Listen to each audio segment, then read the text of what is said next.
It is another Matt and Mullen preview here on the ESPN College Football YouTube channel, the Matt Barrie Show, as we embark on the first weekend of October. And this is the time of year, if you watch us each and every week, we talk about the importance of conference play. But now we're getting into the first weekend where I think there's going to really start to be some separation, some of the divisions, and the separation, some of the conferences. And I want to kind of go in a chronological order with time with Oklahoma and Texas, Red River Rivalry, Dallas, Texas, Cotton Bowl State Fairgrounds. Coach, this was 49-0 a year ago, Texas. Oklahoma is a completely different ball club. There is a lot on the line in this one, including a spot in the college football playoff. I agree. I think this is such a big game. A totally different Oklahoma team this year. Dillon Gabriel can complete control of the offense. They have 6 different wide receivers with 10 catches or more in 5 games.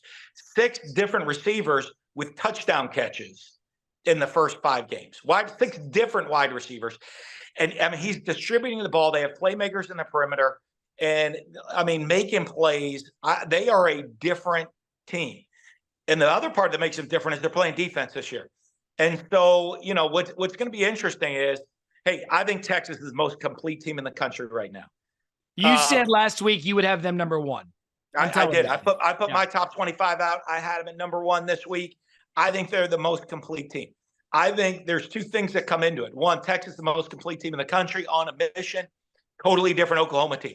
Oklahoma has the rallying point of what happened last year. Texas has to be careful. It can go either way. It can go into the confidence we're going to beat them, and is that in the back of Oklahoma's mind, or does it sway in, hey, you know, remember, these are 19, 20-year-old kids. Hey, we blew them out last year. Hey, we got it. Hey, Coach Sark, don't worry about it. We're in good shape. And Oklahoma's like, hey, this is a revenge game for us. So it's going to be an interesting matchup. I think one of those 2 teams is going to be in the college football playoff. And I'm not convinced it's the winner of this game either. Really? I think yeah. Well, you can't, go ahead, but that's interesting because that means you're saying one of them gets revenge in the title game. I think whoever loses this game, if that's their only loss of the season, whoever wins the rematch goes to the playoff. Interesting, because a conference title at that point would be on the line. And I think it'd be interesting is the winner of this game basically then has house money. The winner of this game potentially could lose a game the rest of the way, right? The loser has to win out. The winner has some house money, but if they're playing at 11-1 in the conference championship game in a rematch, the winner of that game is going to the playoffs.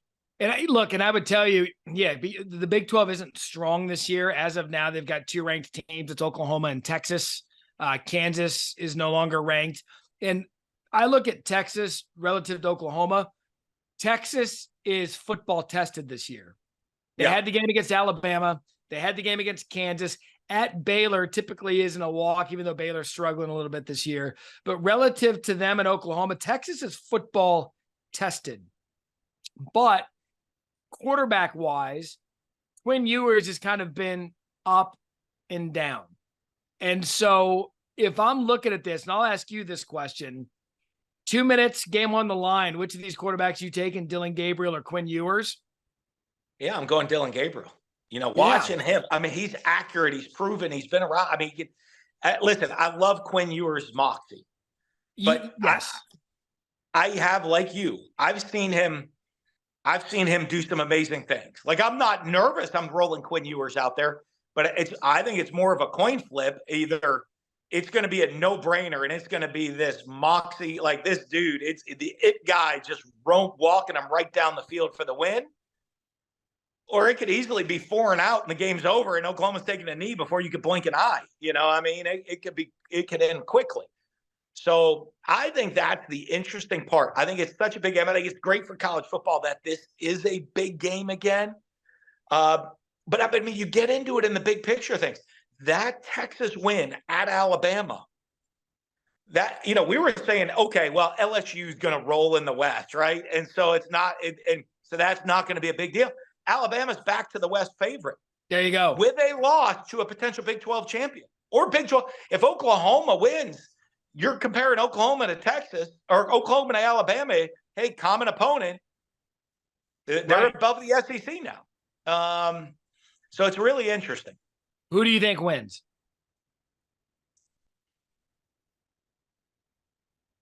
I'm going to go with Oklahoma. I'm going to go with Oklahoma in this one. I think Texas gets the revenge later in the season, and Texas goes to the playoffs. So they're going to split the series, and then Texas ends up in the playoff. But Oklahoma gets Red River, and then Texas gets Red River Big 12 Championship Edition. Gets revenge. Yeah, look, I think that'd be great for the sport, because at that point things will shake out. But as I mentioned, things are going to start separating themselves this weekend. Oklahoma, Texas gets it started because there's so many things on the line between those two teams in the Big 12 wanting to get someone in. I think a sneaky game is in Columbus with Maryland, who is playing lights out offense. Now, what their defense is, we don't know, and we're going to find out. But if you want a team that's looking for respect, what better way than to go into Columbus and mess around with Ohio State for 4 quarters? Well, I think we're going to get the answer is how good is Ohio State's defense this week. I think there could be really, really good. All right. And then with the offensive firepower they have, I know maybe some of the quarterback that's just not going to throw the team on the shoulders, but the skilled athletes that can around them. I think Ohio State's offense, there's some confidence in games when it matters. They have playmakers that can get the job done. Their defenses look fantastic. I think we get to see where they are this week, because I'm with you. That Maryland offense has been firing. And when you have a quarterback, and one thing Tua Tagovailoa has done is make plays. They've scored 31 points or more in every game. They've dominated every game. Now, with wins over Michigan State, Indiana, and Virginia. Now, I understand that they're the bottom of their conferences, but 3 convincing wins over Power 5 teams. Convincing wins. They still have scholarship players, even though they're not the high-ranked guys in their conference. They still have guys on scholarship. And they've done it in dominating fashion. When you have a quarterback that's playing at a high level, they have athletes that can score. It's going to be interesting the pressure it comes under, where all of a sudden, if they're scoring points, and it comes back to Kyle McCord saying, you need to go match the points that they're scoring. I know the guys in the perimeter can, but can you do enough to go match what Tua Tagovailoa is doing on the other side of the ball? If you're going edge and quarterback in this one, I don't think it's close. It's Tua Tagovailoa. No, I don't. I think Tagovailoa needs to be mentioned in the Heisman Trophy race up to this point, based on some of these other quarterbacks we've been talking about. I mean, he has been electric, and there's nothing scarier than a team that doesn't give a damn. Maryland strikes me as that team. You brought up a good point. They've beaten inferior opponents, which they haven't been able to do in the past. They've done it convincingly. They roll in 5-0, 2-0 in the Big Ten. Big noon kickoff. No one thinks they have a chance. What's scarier than a team that just doesn't give a damn about what people think? That can score points for the quarterback. That's it. So, look, as much as we're going to learn about Maryland, you're going to learn just as much about Ohio State, because they weren't great against Notre Dame, even though I found a way to win. Yeah, and I'm with you. And that Notre Dame team, that win, Notre Dame, I don't know. I'm starting to scratch my head on them a little bit. They play defense. They can run the ball, play at the line of scrimmage. But I didn't think they looked very good against Ohio State, and I didn't think they looked very good against Duke last week. They did. They won one, lost one, both close games. But we'll find out. There's a lot left in their schedule, including USC. You'll learn a lot about them as well. Hey, another noon Eastern game, ESPN. We'll have that on our network. Does LSU bounce back at Columbia against a 5-0 undefeated, higher-ranked Missouri team? That's going to be an interesting one. Listen, let's start with Mizzou first, right? I mean, Brady Cook hasn't thrown a pick. I mean, you want an underrated quarterback that we're not talking about, right? He has Luther Burden to throw to, the former 5-star all-everything player. They've just very quietly just slid under the radar, just kind of sat there, and they're not, hey, don't look at us. We're not here. There's nothing to see here. Right, just go stay away. Just stay away with nothing going on, and they're a good team.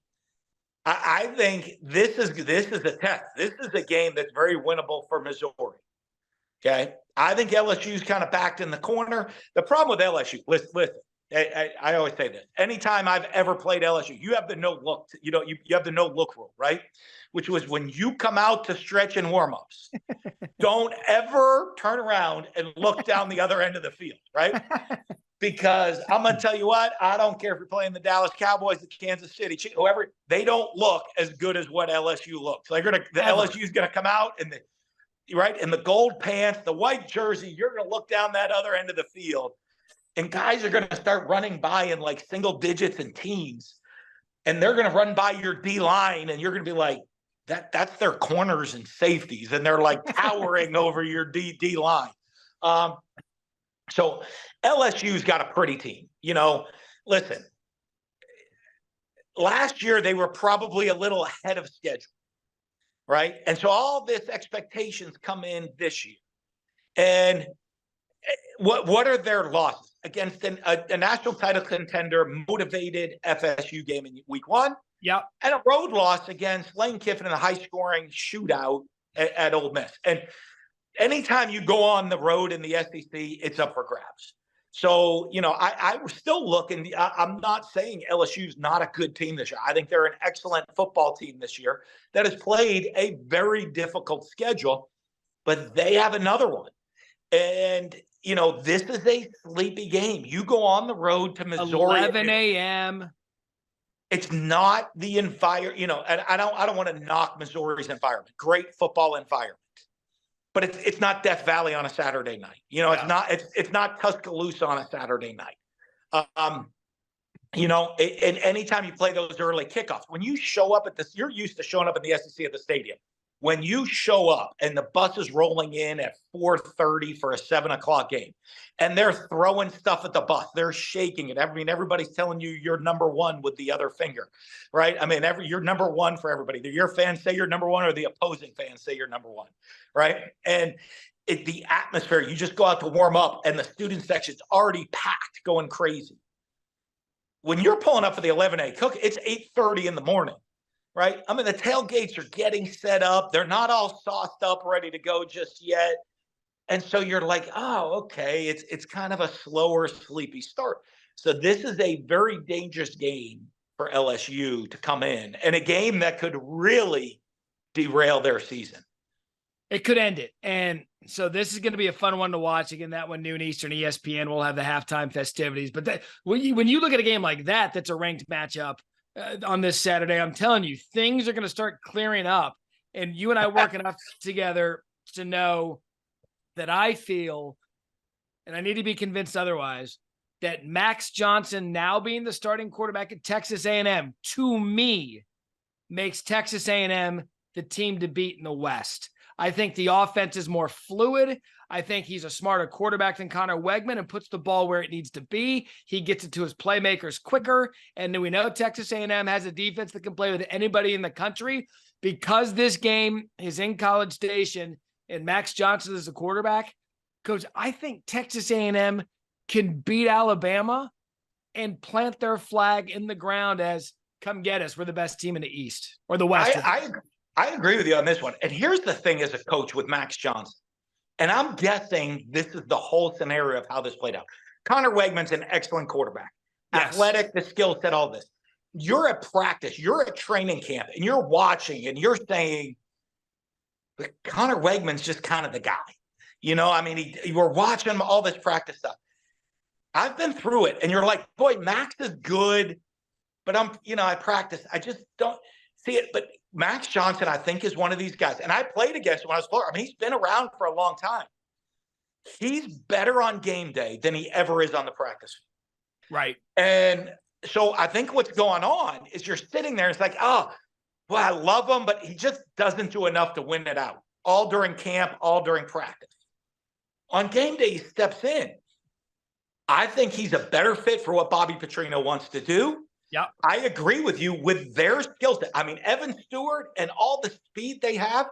Listen, Anaya Smith, the one thing if you're going to beat Alabama through all the years, now and get back to old school Alabama with Nick Saban, they're playing defense, running the ball. You got to throw the ball.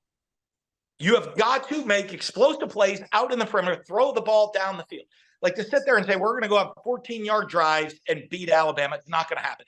They will stop you. With Max Johnson and the skill Texas A&M has on the perimeter right now, I think they can score on this Alabama defense that no one scored on this year. I think they can score. And I think the A&M defense is pretty good. And the question's on Alabama. I don't think that 17 or 21 points on the road this week is going to get it done for Alabama. No. And I think Max Johnson and the skill he has on the outside and his kind of game day get it done gives them a chance at home. I mean, it will be rocking in College Station. It will be alive. And if they win that game, they are firm in the driver's seat, right? And as you know, I mean, it is, hey, sign Jimbo to an extension on Sunday. We'll be signing Jimbo to an extension on Sunday. Right. Yeah. And, that's how fickle the SEC gets. But I think they're built to beat Alabama this year. And with that defense, like you said, shaky offensive line for Alabama, Jalen Milroe hasn't shown anything that's gonna scare me about going deep. Neither of the receivers. I'm telling you, their one loss is to Alabama or is to Miami at Miami, Texas A&M. There's no shame in that. This to me, this game right here is the shape-shifting game of the rest of the college football season. Because the only chance, as I segue to Kentucky, Georgia, I think Kentucky's a really nice team, and I think they're going to play physically with Georgia. But the only chance Georgia has to be beat is by the team that comes out of the SEC West, and I think that gets decided in College Station. I agree. I agree with you. You know, I think 100%. Now, that's what's going to make this such an exciting game. And talk about a shift. That here we are, the first weekend in October. You could have LSU with 3 losses completely out of the picture. Alabama with 2 losses kind of really out to the gone. And Texas A&M in the driver's seat in the West. Because you always remember this. When you go head-to-head, it's a 2-game. It's a 2-game swing. A&M has to lose 2 to fall behind Alabama. And it's so big. It's such a big game. And I brought up Kentucky, Georgia. Look, Devin Leary needs to do something this week. He has to. Look, Ray was awesome. He was absolutely awesome in the game against Florida. Ray Davis ran all over the field against the Gators, even when they had 13 guys in the field. Georgia, as you know, because we've covered it extensively on College Football Final, they start slow. Carson Beck needed a moment to grow up. He did so finding 19 in Brock Bowers. That's a good way to do it. But this week is going to be completely different than what Kentucky faced last week against Florida and what Georgia faced last week on the road at Auburn. To me, this one is another learn about who these guys are, because I think this is Georgia's really first competitive skill set test. Yeah, I agree. I think Kentucky's built for this type of game. I'm going to give you the knocks on this. It's at Georgia. Big knock for Kentucky, right? I mean, now just the ebbs and flows. If they get momentum, the crowd's not whipped into a frenzy to kind of put the pressure on Carson Beck, go perform. You know, hey, you better go. Let's see if put it on your shoulders with the crowd going crazy in a frenzy, knowing that they might be able to control some clock. I think 100% you said it. For Kentucky to have a chance, Devin Leary's going to have to make some plays. He has to. I think, because I think the recipe for Kentucky is this one, is let's slow the game down. Let Georgia start slow. Let's slow it down. Let's go in. Let's make it a 7-3 halftime game. Right. 14-10 going into the fourth quarter. Slobber knocker game. And here it is. So 14-10, you're getting into the fourth quarter. You're saying, okay, it's going to go back and forth. Let's get it to a one-possession game. Well, one-possession games are won by a quarterback. Okay. Hey, 2 minutes on the clock. Which one of those two right now do you want to roll out? And Devin Leary's got more skins on the wall, but Carson, I don't know enough about Carson Beck. I'm with you. Like, I'm not sitting there jumping them down that I want to roll either of them out there, right? Like, Devin Leary, I love him as a gunslinger and this, and give me the moment. I'll try.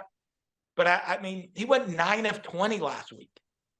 9 of 20 when they ran for over 300 yards. I mean, at some point, people are just uncovered. I mean, they had 13 guys trying to stop the run of Florida, and the guys are uncovered. Like, You got to be able to make the throws. Georgia's going to come in there and say, okay, you're not going to run the ball. Right. Here's all 11 defenders that'll beat us. We'll give you one-on-one. Like, if you complete a pass and it's a touchdown, it's a touchdown. I could see Kirby saying, hey, we're going to put everybody on the line of scrimmage. Go try to, and if our corner falls down, you get a touchdown. Let's see how many times maybe you could do it. I see them just saying, you will not run the ball in any way, shape, or form in this game, but you can beat us if you throw it. And can Devin Leary and the Kentucky receivers, do they have enough firepower to go do that? I cannot wait. We don't know. And again, that game, 7 p.m. Eastern on ESPN. We'll have all the festivities during that game, plus college football final. We're going to learn so much this weekend. Week 6, first weekend of October. Let's start separating this thing a little bit. I cannot wait to break this down with you late into the morning, late into the night, early into the morning on college football final. For Dan Mullen, I'm Matt Barrie, your Week 6 preview here on the ESPN College Football YouTube channel. Give me something I can feel. Light a cigarette.